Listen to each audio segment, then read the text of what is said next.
Hey Psych2Goers, when exactly does sadness become depression? Because these two words are often used interchangeably, some people get confused about their distinction. Saying you're depressed is different from saying you have depression because the latter is referring to a mental illness, not an emotion. When you're feeling down or have been feeling down for a long time, you might wonder which one you're experiencing. Depression is usually more severe in terms of its duration and the extent of how it affects your life, whereas sadness is normal and may take less time to recover from. With that said, there are some differences between normal sadness and clinical depression, and we're going to talk about 7 of them now. Number 1, you're still able to enjoy the simple things. Do you still find yourself laughing while watching your favorite show? If you still have the energy to enjoy your hobbies, you're most likely going through normal sadness, not clinical depression. People diagnosed with depression often find themselves with an overwhelming feeling of lethargy and may have no interest in doing things that once brought them happiness. This numbness can extend for long periods, which is different from normal sadness. Number 2, you have enough energy to complete your daily tasks. Are you still eating all of your meals? Do you have any difficulty sleeping? Depression often comes with an inability to complete regular activities because you lack the energy and don't see the purpose while you're unhappy.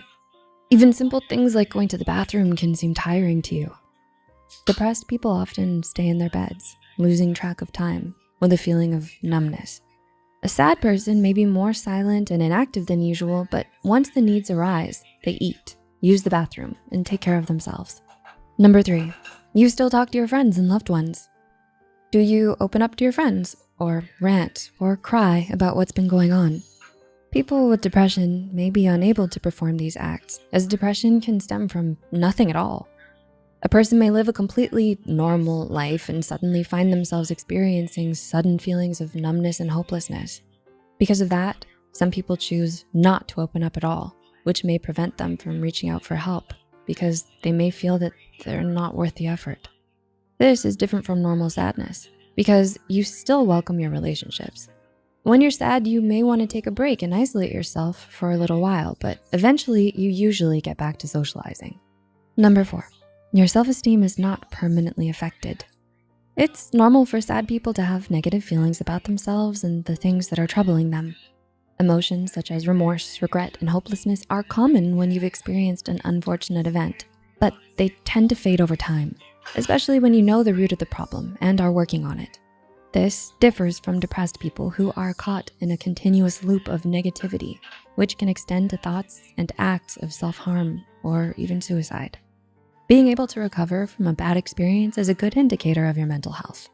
If you know someone who harbors continuous negative thoughts, you can help them by letting them know that you're available to help. They may not want to talk just yet, but your presence is just as important. Number 5, you're experiencing burnout. Do you find that being with your friends no longer makes you happy as it used to, even though nothing's changed? Or maybe you find it difficult to maintain the routine you've created for yourself through weeks, months, or years. Everybody needs a timeout. Otherwise, they're at risk of burnout, which is characterized by feelings of energy depletion or exhaustion caused by prolonged stress and can be mistaken for depression.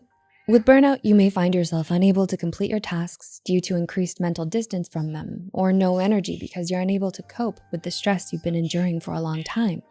If you can relate, it might be a good idea to practice a good work-life balance.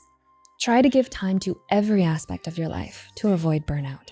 You can schedule activities such as taking an overnight trip with your friends, going on a blind date, or even going to that dancing class you've been eyeing. Keep active and explore many things to avoid stagnation. And if that doesn't work after some time, a visit to a therapist or doctor might help. Number 6, you feel better after letting it out. Do you feel lighter after a good cry? Feeling better after letting your emotions out is a good indicator that you're sad, not depressed.